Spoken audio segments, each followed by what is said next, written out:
Hello बच्चों, कैसे हैं आप सभी? एकदम बढ़िया। मैं भी बढ़िया हूँ, पर पता क्या हुआ, आज मैं आपकी वीडियो बना रहा था ये 9th क्लास की, और काफ़ी बन भी चुकी थी। अब पता लगा वो माइक का जो वायर था उधर, वो उधर लगाया ही नहीं वो ऐसे ही बाहर था भाई, वो लग ही नहीं पाया, तो वापस से शूट करना पड़ रहा है। चलिए कोई बात नहीं। इधर देखो बच्चों, आज हम पढ़ने वाले रिमाइंडर थ्योरम। वापस से वही वाली एनर्जी के साथ पढ़ते हैं। हम पढ़ने वाले रिमाइंडर थ्योरम और अच्छा, हमारा ये एक्सरसाइज ख़त्म हो चुका था शायद 2.2, और आगे एक्सरसाइज में है रिमाइंडर थ्योरम। रिमाइंडर थ्योरम पढ़ने से पहले हमें कुछ क्वेश्चन समझने होंगे डिवाइड वाले। एक तो क्वेश्चन ये है हमारे पास, एक ये है, एक और क्वेश्चन है, एक दो क्वेश्चन और हैं। हम डिवाइड वाले क्वेश्चन समझते हैं, उसके बाद हम मूव ऑन करेंगे रिमाइंडर थ्योरम की। अभी हमारा ये है px, ये वाला एग्जाम्पल नंबर 6 से आप देख लीजिएगा। पुरानी वाली बुक में यही है, नई वाली बुक में चेक कर लेना। हो सकता है नई वाली बुक में ये वाला सिलेबस कट भी हो, तो कोई बात नहीं, आप कर लेना। ये हमारा px है, ये हमारा gx है। बोला है कि gx से px को डिवाइड करो, तो हम डिवाइड करते हैं। इधर देखो बस फटाफट, मेहनत बर्बाद हो गई हमारी, कोई बात नहीं। ये है हमारा x + 3x² - 1। बच्चों जब आप डिवाइड करेंगे तो इसको थोड़ा तरीके से लिखेंगे। ज़्यादा पावर है उसको पहले लिखेंगे, यस सर। जो कम पावर वाला है उसको बाद में, और जो पावर जो सबसे कम पावर वाला है उसको सबसे ही बाद में। आप इसको डिवाइड कर लीजिएगा x + 1 से। 1 + x नहीं लिखेंगे, x + 1 लिखेंगे, ठीक है बच्चों। अब आपके पास है 3x²। आपको ये बिल्कुल यही बनाना है इसकी हेल्प से। हमारे पास x है, यहाँ पे 2x, x की पावर 2 है, तो 1x लिख दीजिए। x × x, x² बन जाएगा। यहाँ पे कोफिशिएंट 1 है, यहाँ पे कोफिशिएंट 1 है, तो यहाँ पे अगर मैं कोफिशिएंट 3 लिख देता हूँ तो 3 × 1 3 बन जाएगा। तो 3 × 1 3, x × x, तो बन गया x²। बताओ बात समझ में आई क्या? ईजी है ना। ये वाला मल्टीप्लाई आपको ये वाली टर्म में भी करना है, तो 3x × 1, तो ये बन जाएगा 3x। साइन चेंज करिए, कोई दिक्कत वाली बात नहीं। ये वाला गायब, इधर बचा x - 3x। जब x में से इधर 1x है, एक x में से 3x माइनस करोगे, यानी 1x में से जब 3x माइनस करोगे तो क्या बचेगा? समझो, यहाँ दोनों से x कॉमन ले लीजिए। यहाँ बचा 1, यहाँ बचा -3। तो 1 में से जब 3 माइनस करोगे तो -2 बचेगा, और ये बाहर x है। ये वाला x अब यहाँ पे लिख दीजिए। तो उसको ऐसे भी तो लिख सकते हैं, x × -2 दैट इज़ -2x। बताओ ये वाली बात आपके समझ में आई क्या? हाँ जी, बिल्कुल समझ में आई है। तो जब x में से 3x माइनस करोगे तो बन जाएगा -2x। अब -1 ऊपर से आप लोग लिख लीजिएगा। अब इधर देखो, अब -2x आपको बनाना है। यहाँ पे हमारे पास x है, तो क्या हम -2 से कर दें? हाँ जी सर। तो -2 × 1, तो सर बन गया -2। यहाँ पे x नहीं है, यहाँ पे तो है, तो ये वाला x यहाँ पे लिखिए। समझ में आ गया ना? अरे 1x की मल्टीप्लाई -2 से करना है, तो -2, 2 × 1 = 2, और साथ में x, ठीक है, ओके। इधर देखो, अब इसकी मल्टीप्लाई इसमें भी करना है। -2 × 1, तो -2 ही बचेगा। माइनस का प्लस, ये माइनस का प्लस, ये कैंसिल आउट। -1 + 2, जब -1 + 2, तो ये प्लस का 2, ये माइनस का 1, तो यहाँ पे बचेगा 1। अब देखो, जब हमने डिवाइड किया तो हमारा रिमाइंडर बचा है 1। कितना बचा है? 1। ये हमारा कोशेंट है, ये हमारा क्या है? कोशेंट। अब मुझे एक बात बताओ, जो हमारा कोशेंट है उसको मैं qx लिख सकता हूँ क्या? मान सकते हैं, बिल्कुल इसको मान सकते हैं qx। ये हमारा रिमाइंडर है, ये हमारा रिमाइंडर है, इसको हमने r मान लिया। जिससे हमने डिवाइड किया है वो हमारा gx था, तो ये हमारा क्या था? gx। बच्चों जिसको हम डिवाइड कर रहे हैं वो हमारा px था। बच्चों जिसको हम डिवाइड करते हैं वो हमारा डिवाइडेंड होता है, ठीक है सर। जिससे डिवाइड करते हैं वो हमारा डिवीज़र होता है। जो बचता है वो हमारा रिमाइंडर होता है, और जो इधर आता है वो हमारा कोशेंट होता है। इसमें कुछ चीज़ें आपको याद रखने वाली हैं। क्या है? सबसे पहली चीज़ जो आपको याद रखनी है वो आपको पता भी है कि जो डिवाइडेंड होता है, डिवाइडेंड वो इक्वल होता है डिवीज़र मल्टीप्लाई कोशेंट और प्लस रिमाइंडर के। ये वाली बात आपको पता भी है, और आपको वापस से ये याद रखनी है, ठीक है बच्चों। Dividend equal to divisor multiply quotient plus remainder. अच्छा सर, इसमें कुछ बताने वाली बात नहीं भी थी। अब वो बात सुनो जो आपको शायद ना पता हो। बच्चों जब हम डिवाइड करते हैं, जो डिवाइडेंड होता है उसको जब हम डिवीज़र से डिवाइड करते हैं, तो डिवीज़र का जो पावर होगा, डिग्री, तो डिवाइज़र का जो डिग्री होगा वो हमेशा डिवाइडेंड की डिग्री से या तो ज़्यादा होगा या उसके इक्वल होगा। समझ गए? ये वाली बात आप नोट करो, लिखो कि जो हमारा डिवाइडेंड होगा, जो डिवाइडेंड वाला पोलिनोमियल होगा, डिवाइडेंड की जो डिग्री होगी, वो वाले पोलिनोमियल की जो डिग्री होगी वो या तो ज़्यादा होगी या इक्वल होगी डिग्री ऑफ डिवीज़र। ये वाली बात आपको नोट करके लिखनी है अपनी नोटबुक में। अगर सर ये वाली पावर ज़्यादा हो जाती है फिर डिवाइड ही नहीं होगा, आप करके देख लेना, होएगा ही नहीं। ठीक है? अरे ये वाली पावर मान लो 5 हो गई तो 5 से 2 कैसे बनाओगे? समझ गए ना आप लोग? ऐसे डिवाइड करके बनाओगे क्या? तो आप लोग याद रखना, डिवाइडेंड वाला जो डिग्री होता है वो डिवीज़र की डिग्री से या तो ज़्यादा होता है या उसके बराबर होता है। ठीक है? एक तो ये वाली बात याद रखना है। दूसरी बात, जो आपका रिमाइंडर बचता है उस रिमाइंडर की डिग्री हमेशा कम होती है डिवीज़र की डिग्री से। ये वाली बात भी नोट करो, बताऊंगा कैसे आई है। दूसरी बात, ये वाले की डिग्री हमेशा कम होती है इसकी डिग्री से, या फिर ये बोल लीजिए इसकी डिग्री हमेशा ज़्यादा होती है इसकी डिग्री से। तो जो डिवाइज़र की डिग्री होती है, डिवाइज़र की जो डिग्री होगी वो हमेशा ज़्यादा होगी, इक्वल भी नहीं आएगी, हमेशा ज़्यादा होगी डिग्री ऑफ रिमाइंडर की डिग्री से, वो हमेशा ज़्यादा होती है। ये दोनों बातें आप नोट करो बच्चों। अगर इक्वल आ जाती है ना ये वाली तो वापस से फिर डिवाइड हो जाता है, तो अल्टीमेटली डिवाइज़र की डिग्री ज़्यादा ही बचेगी डिग्री ऑफ रिमाइंडर की, वो इक्वल भी नहीं होगी। लेकिन डिवाइडेंड की डिग्री हमेशा या तो ज़्यादा होगी या इक्वल होगी डिग्री ऑफ डिवीज़र की। ये वाली बात आपको याद रखनी है। ठीक है? ठीक है, अब ये वाली बात आप नोट करो, मैं ये वाली बात उधर लिख देता हूँ। फिर क्वेश्चन नंबर 2 की तरफ चलते हैं। हम 2 क्वेश्चन या 3 क्वेश्चन करने के बाद एक कंक्लूजन निकालेंगे, एक रिजल्ट निकालेंगे, वहाँ से हमें समझ आएगा रिमाइंडर थ्योरम। तो इसका मैं लिख देता हूँ, इसका कोशेंट, इसका QX हमारा बना है 3x - 2। दिख रहा है क्या? हाँ दिख रहा है।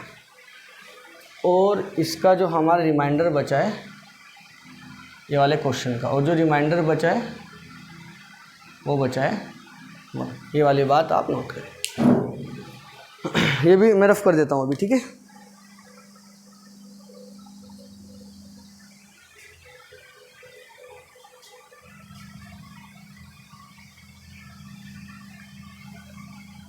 ये वाली नोट कर ली ना आपने, याद रखना ये वाली बातें आप लोग, अभी आगे काम आएंगे।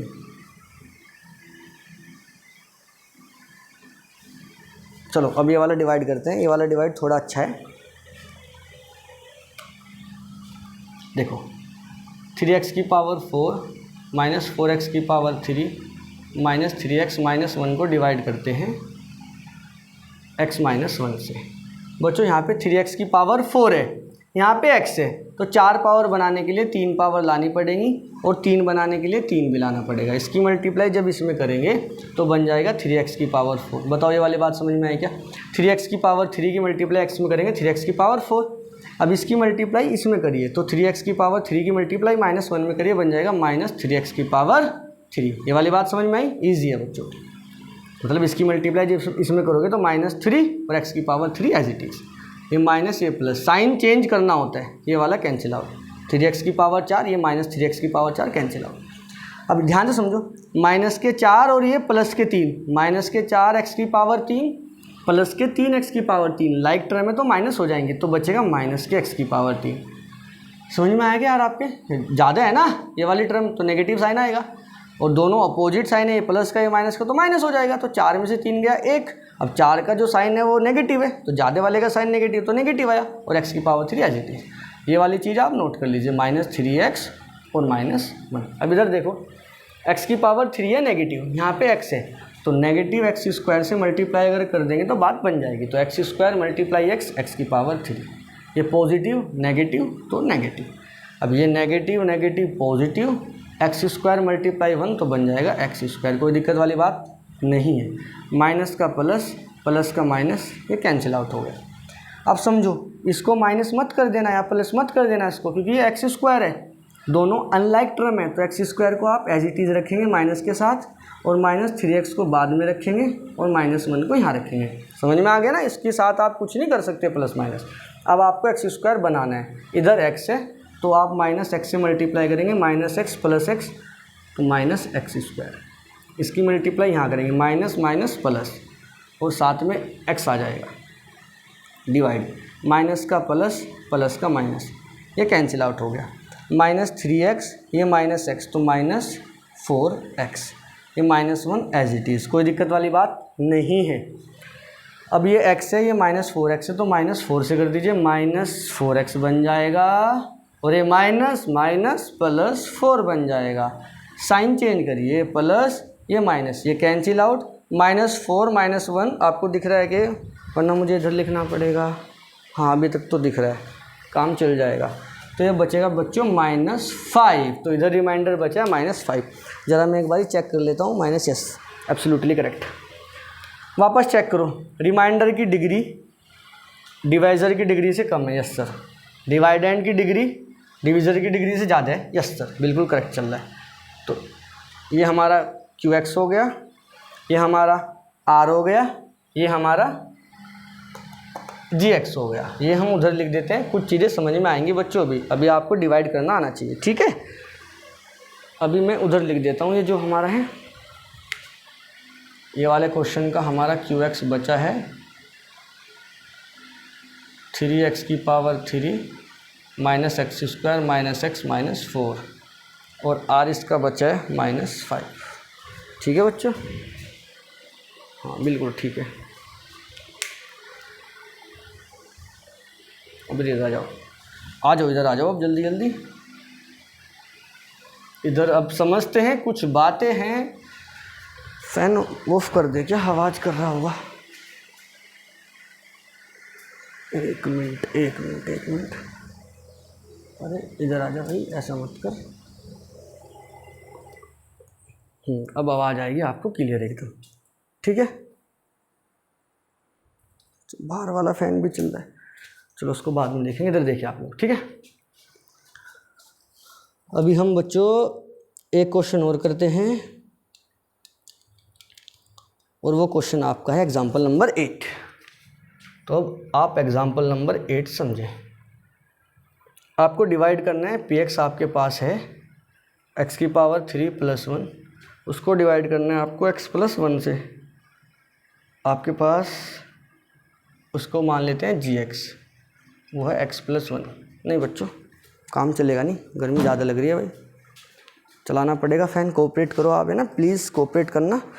वो जो आवाज़ आएगी ना आपको, उसके साथ कोऑपरेट करना बाप। चल जा भाई, ऐसा मत कर यार, चल गया। गर्मी ज़्यादा हो रही है भाई, मर जाएंगे गर्मी में ऐसे तो।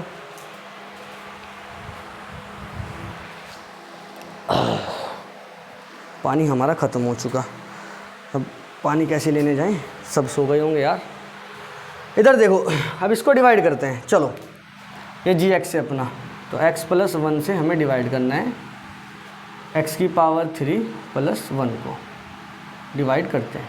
सर यहाँ पे x की पावर 3 है, यहाँ पे x है, तो सर x की पावर 2 से कर दीजिए। x की पावर 2 × x, तो बन जाएगा x की पावर 3। x की पावर 2 इधर 1 में मल्टीप्लाई करेंगे तो x की पावर 2, कोई दिक्कत वाली बात नहीं है। ये माइनस ये कैंसिल आउट हो गया। यहाँ बचा -x², यहाँ बचा +1। नोट कर लीजिए, इसका कुछ नहीं कर सकते आप, है ना। तो -x² लिखना पड़ेगा, उधर +1।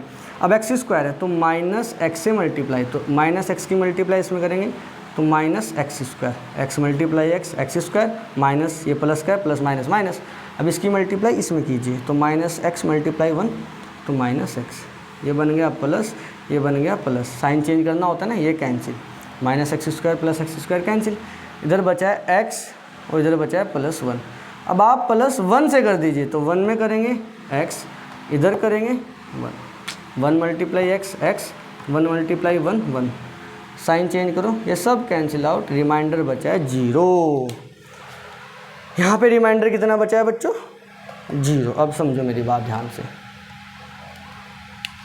इधर हमारा QX बचा है x² - x + 1, और इधर हमारा रिमाइंडर बचा है 0। अब आने वाली है रिमाइंडर थ्योरम। अब आपकी बच्चों क्या आने वाली है? Remainder theorem. तीनों आपके एग्जाम्पल ख़त्म हो चुके। अब मेरी बात ध्यान से सुनना, ये जो आपके रिमाइंडर बच रही है ना, ये जो आपके रिमाइंडर बच रही हैं, ये दूसरे तरीके से भी बच सकते हैं। कैसे बच सकते हैं सुनना। अब कुछ बातें याद रखो, ये तीनों सवाल में एक चीज़ कॉमन था। सर क्या? जिससे हम डिवाइड कर रहे थे उसका जो डिग्री था वो हमेशा 1 था। चेक करो, यहाँ पे इस वाले क्वेश्चन में इससे डिवाइड किया, इसका डिग्री 1।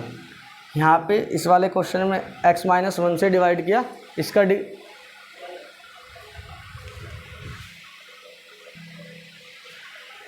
इधर देखो, यहाँ हम इससे डिवाइड कर रहे थे, इसका डिग्री 1, इससे डिवाइड कर रहे थे, इसका डिग्री 1। बच्चों हम ये वाले क्वेश्चन में हर बारी वो वाले पोलिनोमियल से डिवाइड कर रहे हैं जब डिग्री कितना था 1। यहाँ पे भी डिग्री 1, यहाँ पे भी डिग्री 1, यहाँ पे भी डिग्री 1। ठीक है सर, इधर डिग्री कुछ भी हो सकता है, उससे ज़्यादा ही होगा। यस। अब एक बात सुनना, वो जो हमारा gx है ना, पहले वाला क्वेश्चन वापस से उठाओ, रिमाइंडर थ्योरम आने वाली है बच्चों। वो हमारा जो gx है, अगर मैं gx को इक्वल कर देता हूँ 0 के, पुट कर दो 1 मिनट के लिए, पुट करो, पुट करते हैं gx को 0 के इक्वल। gx का मतलब है 1 + x, तो 1 + x को अगर 0 के इक्वल रख देते हैं तो x की वैल्यू कितनी आ जाएगी? x आ जाएगा 1, उधर लेके जाओ तो -1। हाँ जी। अब ये जो -1 बचा है, ये वाले -1 को पुट करो px में। सर ऐसा क्यों कर रहे हैं? अभी समझो, बताऊंगा, सुनो तो बस करते रहो। gx को 0 के इक्वल करा, वहाँ से x की वैल्यू -1 आ गई, -1 को उठा के आप px में पुट करो, तो px में पुट करेंगे क्या बनेगा समझो। सर p x की जगह रखेंगे -1, ये रहा। यहाँ जहाँ x है वहाँ पे -1 रखो, -1 + 3 -1² उधर -1। अब समझो, ये -1 ये 3, क्योंकि -1 का स्क्वायर +1 होता है, +1 × 3 3 होता है, इधर -1 -2 और ये +3 -2 तो 1 ही तो बचेगा। ये हमारा रिमाइंडर बचता है बच्चों। देखो उधर रिमाइंडर 1 आ रहा था, पहले वाले क्वेश्चन में रिमाइंडर क्या आ रहा था? ये 1। यही रिमाइंडर थ्योरम है। यही क्या है बच्चों? यही रिमाइंडर थ्योरम है। यही कौन सी थ्योरम है? Remainder theorem. क्या बात कर रहे हैं सर आप? हाँ जी। रिमाइंडर थ्योरम क्या बोलते हैं? रिमाइंडर थ्योरम बोलती है अगर आप एक ऐसे पोलिनोमियल से डिवाइड कर रहे हैं जिसकी डिग्री 1 है, मतलब वो लीनियर पोलिनोमियल होना चाहिए। डिग्री 1 का मतलब लीनियर पोलिनोमियल। अगर आप लीनियर पोलिनोमियल से डिवाइड कर रहे हैं किसी दूसरे पोलिनोमियल को, जिसको आप डिवाइड करेंगे, क्या उसकी डिग्री ये वाले लीनियर पोलिनोमियल की डिग्री से ज़्यादा या इसके बराबर हो सकती है? अभी अभी बताया था। हाँ जी सर, बिल्कुल सही। मतलब जो आप px की डिग्री होगी, जो डिग्री ऑफ px होगी, डिग्री ऑफ px वो ज़्यादा होगी या बराबर होगी gx की डिग्री का? और gx की डिग्री कितनी है? 1। तो या तो 1 से ज़्यादा होगी या 1 के बराबर होगी। ये वाली बात समझ में आई क्या? सर क्या लीनियर पोलिनोमियल लेना ज़रूरी है? हाँ, रिमाइंडर थ्योरम में लीनियर पोलिनोमियल लेना ही ज़रूरी है। जिससे आप डिवाइड कर रहे हैं उसकी डिग्री 1 होना चाहिए, लीनियर पोलिनोमियल बनना चाहिए। तो जब ये लीनियर पोलिनोमियल है, इससे इसको डिवाइड करेंगे तो इसकी डिग्री इससे ज़्यादा होनी चाहिए। हमने लिखवाया था अभी, इसकी डिग्री इससे ज़्यादा होगी। इस बात का मतलब इसकी डिग्री या तो 1 होगी या 1 से ज़्यादा होगी, इक्वल भी हो सकती है। तो हमने लिखा degree of px greater than equal to 1 हो सकती है। अभी मैं स्टेटमेंट लिखने वाला हूँ रिमाइंडर थ्योरम का, वो तुरंत समझ में आ जाएगा आपके। ठीक है। अब रिमाइंडर थ्योरम मतलब काम कैसे करते हैं? वो कहती है जिससे आप डिवाइड करेंगे वो लीनियर होगा, उसको आप उठा के 0 के इक्वल रख देना। मैं नहीं कह रहा, रिमाइंडर थ्योरम कह रही है। ठीक है सर, उठा के 0 के इक्वल रख देंगे। जब आप उठा के 0 के इक्वल रखेंगे, वहाँ से x की वैल्यू बन जाएगी, मतलब वहाँ से एक वेरिएबल की वैल्यू आएगी। हाँ जी सर, वो वाली वेरिएबल की वैल्यू आपको उठा के उसमें रखना है जिसको आप डिवाइड कर रहे हैं। तो हमने इसमें उठा के रख दिया, और जो आपका बचेगा वो आपका रिमाइंडर ही होगा। बताओ समझ में आई बात? पक्का समझ में आया ना? यस सर, समझ में आएगा। तो रिमाइंडर थ्योरम बोलती है लीनियर पोलिनोमियल से डिवाइड करो। कैसे डिवाइड करेंगे? बिना एक्चुअल डिवीज़न के, वो जो मेथड हम ले रहे थे इतना बड़ा, उसके बिना ही डिवाइड करेंगे। कैसे करेंगे? लीनियर पोलिनोमियल को उठाएंगे, 0 के इक्वल रखेंगे, वहाँ से वेरिएबल की वैल्यू निकालेंगे, बेसिकली x की वैल्यू निकालेंगे, जिसको डिवाइड कर रहे हैं उसमें पुट करेंगे, जो आंसर बचेगा वो आपका रिमाइंडर। बात खत्म। यही है हमारी रिमाइंडर थ्योरम। देख लो 1 ही आ रहा है, यहाँ पे भी रिमाइंडर 1, वहाँ पे भी 1। पर यहाँ पे कोशेंट के बारे में हमें जानकारी नहीं मिलती। वहाँ पे कोशेंट डायरेक्टली निकल जाता है, यहाँ पे कोशेंट डायरेक्टली नहीं निकलता है। समझ गए रिमाइंडर थ्योरम? हाँ जी। अब मैं स्टेटमेंट लिख दूँ जो बुक में गिवन है। सर स्टेटमेंट लिखने से पहले इसका भी बता दीजिए एक बार। ठीक है, इसका भी बताएं क्या? देखो इसका भी बता देते हैं। इसका भी बच्चों सेम सीन है। इधर देखना आप लोग, इसका क्या सीन चल रहा है भाई? इसका भी सेम सीन चल रहा है। दूसरे क्वेश्चन का भी सीन सेम है, सॉरी सीन सेम है। क्या क्या बोलने जा रहा हूँ मैं यार, रात ज़्यादा होगी बच्चों। टाइम बताऊँ क्या हो गया? टाइम अभी 11 बजने वाले हैं, बस कुछ ही देर में 11 बजने वाले हैं। लेक्चर ख़त्म होगा तो 11 बज जाएंगे। ये वाला ये रहा सर, इससे डिवाइड करेंगे। रिमाइंडर थ्योरम बोलते हैं, उठाओ 0 के इक्वल रखो, लिख दिया, ठीक है, रख दिया। x की वैल्यू कितनी आ गई सर 1। अब ये वाली 1 उठाओ, पुट करो px में, किस में? px में। चलो px में पुट करते हैं। px हमारा ये रहा, तो 1 रखते हैं, 3 1 की पावर 4 4 1 की पावर 3 3 1 -1 3 1 की पावर 4 1 बचेगा, तो 3 में मल्टीप्लाई करेंगे 3 आ जाएगा। 1 की पावर 3 1 -4, ये -3 -3 + 3 कैंसिल -4, और कुछ गलत कर दिया, हाँ ये -1 भी तो रह रहा है, -1 लिखो, -1 -3 + 3 कैंसिल -4 -1 -5। बच्चे ये रिमाइंडर है, यही रिमाइंडर थ्योरम है कि लीनियर पोलिनोमियल को उठाओ, 0 के इक्वल रखो, वहाँ से x की वैल्यू निकालो, पोलिनोमियल में पुट करो, जिसको डिवाइड कर रहे हैं, जो आंसर आएगा वो रिमाइंडर है। ये सारा का सारा रिमाइंडर थ्योरम है। अब आप कहो तो मैं इसका वो लिख दूँ, क्या लिख दे? स्टेटमेंट जो NCERT में, हाँ लिख देते हैं। और जो इसमें क्वोशेंट रिमाइंडर बच रहा है, क्या उसकी डिग्री हमेशा 0 आ रही है? हाँ जी सर 0 आ रही है। अब जो थर्ड वाला था उसको भी एक बारी देख लेते हैं, अभी रुक जाओ, उसको भी एक बारी देख लेते हैं। बेटे थर्ड वाले को देखो ध्यान से, पुट करो x + 1 को 0 के इक्वल, x की वैल्यू बन जाएगी -1। इसको उठा के पुट कर दीजिए px में, तो p -1 = -1 की पावर 3 + 1, तो -1 की पावर 3 -1। बेसिकली जब -1 की ओड पावर होती है तो आंसर नेगेटिव ही आता है। ये +1 कैंसिल होकर 0 आ गया। अब आप सोच रहे होंगे सर इसकी डिग्री बताओ, 0 की डिग्री कितना है? हाँ अब थोड़ा प्रॉब्लम होगी ना। तो बच्चों जब ये रिमाइंडर 0 बच जाता है तो ये वाले थ्योरम थोड़ी आगे चली जाती है, जिसको बोलते हैं फैक्टर थ्योरम, है ना। तो अभी रिमाइंडर थ्योरम के बाद फैक्टर थ्योरम भी आने वाली है। वो फैक्टर थ्योरम क्या कहती है उसके बारे में कल चर्चा करेंगे। अभी हम इतना ही समझेंगे कि रिमाइंडर थ्योरम कहाँ तक है। ये क्वेश्चन नंबर 7 तक रिमाइंडर थ्योरम चल रही है। अब ये क्वेश्चन नंबर जो 8 है, ये हमें आगे वाली थ्योरम का कॉन्सेप्ट डेवलप करके देगा। अभी आप यहाँ तक ही रुके कि लीनियर पोलिनोमियल को जब डिवाइड करेंगे, सीधा 0 के इक्वल पुट करके x की वैल्यू निकाल के सीधा डिवाइड कर देंगे, कुछ हमारा बचेगा उधर रिमाइंडर, और वो जो रिमाइंडर बचेगा उसकी डिग्री कितनी होगी? 0। वो रिमाइंडर कांस्टेंट ही हमेशा बचता है, ठीक है। अगर वो 0 बच जाता है तो फिर और कुछ बन जाएगा, क्या बनेगा उसके बारे में कल बात करेंगे। अभी हम केवल इतना देखते हैं कि रिमाइंडर अगर 0 के अलावा और कुछ बच रहा है तो उसकी डिग्री कितनी है? 0। समझ गए क्या आप लोग? ठीक है। अभी मैं इसका वो लिख देता हूँ जरा, स्टेटमेंट जो NCERT बोलती है। इधर देखो, ये अभी हमने लिखा था डिग्री ज़्यादा होगी 1 से, ठीक है, या 1 के इक्वल। अभी वो आपके काम आएगा। इधर देखो, स्टेटमेंट में बुक से ही लिख रहा हूँ क्योंकि मुझे सारा समझाना पड़ेगा। आप लोग बुक देख के फिर ये ना सोचे कि सर ये तो कुछ अलग ही लिखा हुआ है, ठीक है। बाकी आप समझ चुके होंगे कि रिमाइंडर थ्योरम बेसिकली है क्या। लिखा हुआ है कि let px be any polynomial of degree greater than और इक्वल टू 1। बताओ समझ में आई ये वाली line? Greater than equal to 1 क्यों होगा? अब ये भी बताया। तो लिखा let px be any polynomial. बच्चों NCERT इतनी आसान से समझ में नहीं आती। ऑफ डिग्री 3 क्वेश्चन कराए हैं, जब आपको ये वाली लाइन समझ में आई है कि पोलिनोमियल जो px है उसकी degree greater than equal to 1 है, ऑफ डिग्री ग्रेटर देन और इक्वल टू 1 और equal to 1 and let a be any real number होगा, हाँ any real number if px is divided by x minus a. ये लिखा है क्या? Divided by the linear polynomial x minus a, by the linear polynomial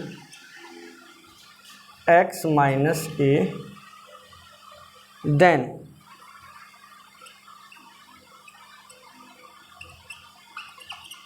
reminder is p a. अब समझो बात को, वापस से समझते। इसका प्रूफ आज नहीं करेंगे, प्रूफ करेंगे कल। अभी तो ये ही समझो ध्यान से, इसमें ही टाइम लगाता हूँ, समझाएंगे एकदम।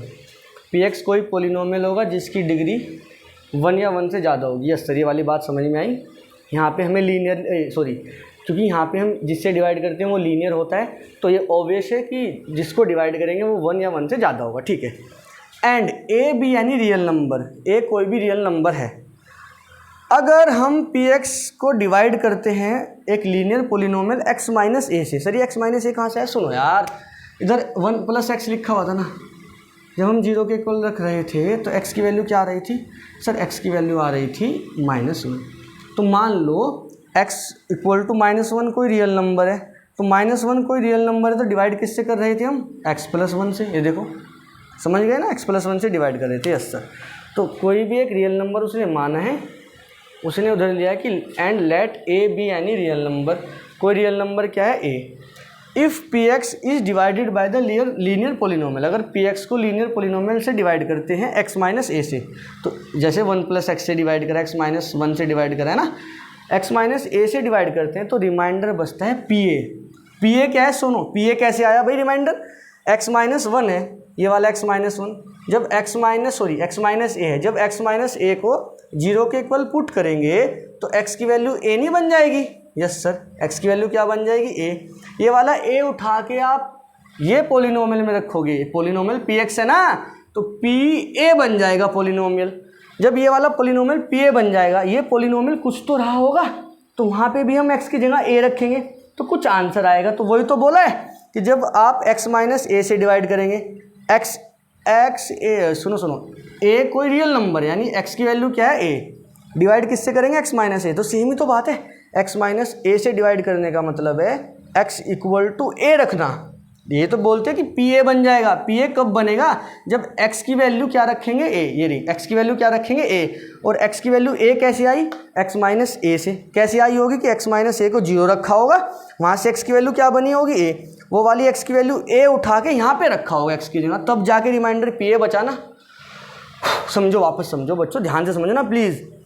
बोल रहा है कि x माइनस ए से डिवाइड करो, a कोई भी, a उधर कोई भी रियल नंबर है, तो ये x माइनस ए बनाया है, इससे डिवाइड करेंगे तो रिमाइंडर पी ए बचेगा। तो पी ए कैसे बनाए कि सर x माइनस ए को उठा के 0 के इक्वल रखा, x की वैल्यू a आ गई, इस a को उठाया इस पी एक्स में रखा, x की जगह रखा a, तो पी ए बन गया। ये अपना रिमाइंडर है।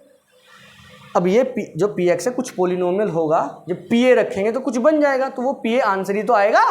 तो बेसिकली सीधा सीधा बोल दिया कि a कोई भी रियल नंबर है तो x माइनस ए से डिवाइड करेंगे तो आंसर पी ए आएगा। और पोलिनोमियल पी एक्स है जिसका degree greater than equal to 1 है। क्योंकि इधर देखो, क्योंकि ये हमारा लीनियर पोलिनोमियल है जिससे हम डिवाइड करेंगे। ये जरूरी है बात। रिमाइंडर थ्योरम में ये जिससे डिवाइड करते हैं वो लीनियर पोलिनोमियल होता है। ये कुछ ऐसा बन गया x माइनस ए जैसा, और वैल्यू क्या है? x की a। तो ये कैसे आई होगी? x माइनस ए को 0 के इक्वल रखा, x की वैल्यू निकाल ली a को उठाया x में रखा p a। ये अपना रिमाइंडर। अब कुछ पोलिनोमियल जो होगा उधर ही हम x की वैल्यू मतलब पी एक्स कुछ ना कुछ तो होगा। जैसे यहाँ पे px ये है, हमने x की वैल्यू यहाँ पे क्या रखा था? -1, तो p -1 रिमाइंडर बचा, उसकी वैल्यू कितनी आई? यहाँ से सोल्व करके निकाल लेंगे। ऐसे ही यहाँ है, ये p है, पी ए है ना, तो कुछ ना कुछ वैल्यू आएगी, तो वही तो पी ए का आंसर होगा। पी ए रिमाइंडर है, इसका जो आंसर है वही, मतलब जो सोल्व करके जो आएगा वो पी ए होगा, वही अपना आंसर है।